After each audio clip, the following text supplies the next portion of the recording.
Okay, so as you requested, ito natin yan is yung turo kung paano gamitin itong ating nakita, ang portable.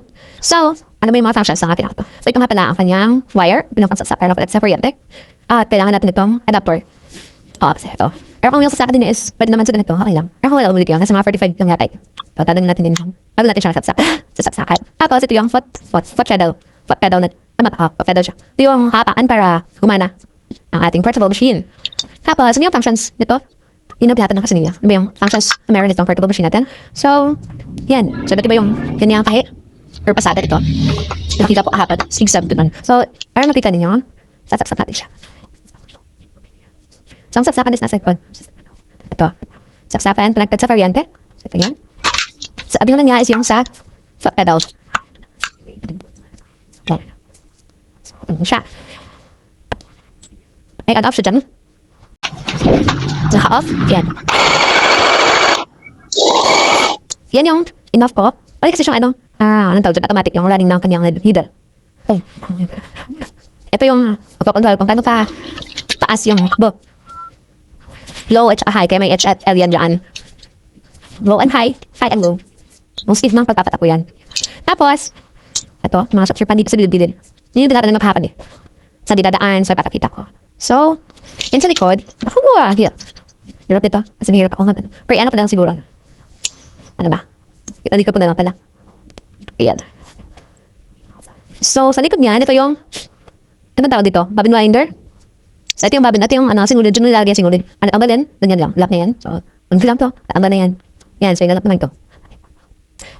Tapos, ito yung sa ano niya. Bobbin winder nga yan. Hindi na kapag abusan pa ng singulid at kailangan ng babon, lalo dito ang sa likod mo, sasaksak yan. Para, yan, patikot na lang yan dyan. So, ito naman, daling dito, sa bobbin, papunta dito sa connection, papuntang needle. So, dito kung dadaan muna. Yan. Yan yung dyan. Dadaan yung dyan. Yun yung number 1. Iikot yan dyan. So, kaya yan, pupunta dito sa harap. Yung, dito dadaan sa needle. Yan. Sa baba. Yan, may nasample. Sige, hanarin nyo. Ang hirap. Ano mo lang kung saan siya dadaan. Kasi hindi papasada. Itong sinulid. Kapag hindi tama yung pagkakading. So, galing dito. Dyan. Sakit yan. Tapos, meron niya, natutandaan. Yan. Ito natin siya lang-address. Para nakapa. Itong, ang circle sa gilid. So, para umangat siya, salya. Tapos, saan natin pinalabay ang sinulid. At makapa ulit. Punta dito naman. Yan, sa needle. Nakita ba? Nakita niyo ba ba? So, nabida ko yung needle. Okay. So, at isuspress natin dito. Yan, so may fasting circle dyan. Diyan natin mag-circle ang sinulid. Bago siya mapunta sa needle. So, yung needle. Yan. So, medyo makipot yung anak. Yan lang ang sinulid na sa tenda. Pero kung wala, pusingin na lang. Pusingin na lang. Ayan, so hindi ka siya isuspress. Medyo makipot yung ano niya. Old niya. Lutas ang sinulid. Ng cryom. So, medyo mahirap siya. So, ayan. Labas pa loob yung pagpasok ng sinulid sa cryom. Kasi ang next sa high speed, pagilid eh. Yung cryom there is pagilid ka. Pati yan. Ito, nasa harap. Palikod. So, yan. So, ito. Ito yung sa bobbin cover ito. Bobbin cover. So, ito yung bobbin niya. Yun yung sinulid sa ilalim. Diyan yung isusok. So, kung naubusan niya ng sinulid sa ilalim, so yan ang papunin mo. Okay. So, ito is copper ito. Ang sinulid sa dilad. Ayan. Kapag naman na lahat ng things, pero hindi pa. Okay. Meron siyang counting video, pero, anong video na? Yup. Ayan. May switch dyan sa ilalim. Ayan. Tapos, abang functions like, okay. So, ito yung mga 12 stitches niya. So, para malipat-lipat yung stitches dito, may numbering naman yan. Ayan. What the 12. Dito mo siya. Dito natin siya, iikutin. Kung anong pasada yung gusto natin. So, pang sinsan na malaki, ang 12. So, yung, kasi kapag tinay ko yung 12, diba? Tinay ko yan, pang sinsan na yung malaki. So, 12. Iikutin mo lang yan, depende sa anong pasada. Or, anong pasada yung gusto mo. Sa natin. Tapos, ito yung ano niya. Tawag dyan. Para mag-reverse yung, pag nanay kayo, malaki yung tinatay natin. So, yan. I-angat baba. Para bumalik yung, malak siya. So, yan. Yan, purpose na tayo. Tapos, sa likod, meron siyang, ano tawag dun? Pressure foot. Pero ba tawag dito? Yung, para umangat yung needle, para itong pressure foot.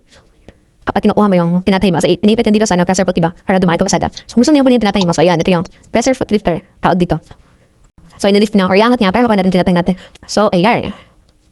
Okay. Tapos, yun pala, ito yung sa tension. Ito yung mata, pag-determine na higpit sa tayo natin. So, minsan, nagtutuwalya yung pagtatahit. So, ito yung i-adjust. Pagdating ma-adjust mo siya, ito dito, number 3. Pero, pag mo siya i-adjust, depende sa apal ng tinatahid mo. So, pag ordinary yung tinatahid mo, sa number 3, ito yung tanong higpit na, number 3. Pagdating na, number 3 yan. Pero, pag medyo apal ng tinatahid mo, lilipat mo yan, i-adjust mo, pagdating dyan, ano, adjuster niya. Higpit na tahid mo. Kasi kung minsan, kapag makapal yung tinatahid mo, pag kukulubot yan, medyo sobrang higpit. Kung minsan, manapal lang. So, ito yung ma-adjust, pasada na sa iyo. So, yung palad. Oo. So, natutuwalya. So, yun yung i-adjust mo. So, ayun. So, ito yung balance dito. What ka daw? Yun yung, yan. Lagyan natin yung tanak. Para makita nyo yung pasada. Yun natin natala. What daw? Pwede mo siyang panitin. Yan sa paa. Sa paa. Para yung kapay mo. Operation is. Hindi ko nagpalata sa iba. Pero kung gusto mong kapay lang yung nalitan. Nasa rin. And so, operation na dito. Sisab pa pala ikaw. Itin nga ka lang yung sinipip ko sa ibabaw. So, hindi siya makita. Kaya, change tayo ng tela. Para kita niya siya.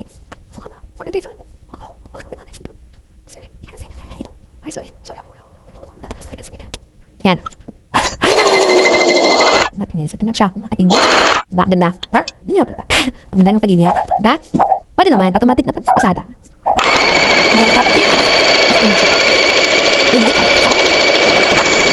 Not yet. Kasi kailangan tilak na tilak parang hindi siya makatanggal. Dilupit niya na yung sinulid. Yan ang sabitan natin. So, automatic na dito. Mapasada. So, hindi nyo gagamitan pang foot pedal. Pero mas maganda pang foot pedal. Kasi kayo mag-control kung hanggang saan yung pagdaan. At may hirapan kayo. Lalo na kung mag-friend. Ang gusto nga automatic na kada. Hindi nyo kailangan. So, diba? So, automatic. So, dito kailangan halaran dito na. Pero, kung ako, mas gusto ko ang foot pedal. Kasi kayo may control. Foot pedal. Pasada. Kailan mag-stop yung pasada. Mas dito sa tapos yun nga. Ito tumalik ang lock niya. So, malak na yung tinatay. So, purpose niyan, ilalak natin para kapag nilapit natin ng sinulid na hindi. So, hindi nakatangkal mo natin natin. So, ano siya? Okay. So, yun lang. Diba? Sige lang. Ganda na niya. So, cute portable ano lang ito. Lalo na sa mga pagpa-practice mo lang, sulit na nito, natin ito. Yan, naladaan lang para kapag diba? So, at yun sana, may natutunan tayo sa video natin ngayon. Kaya like and subscribe. Ciao! Thank you!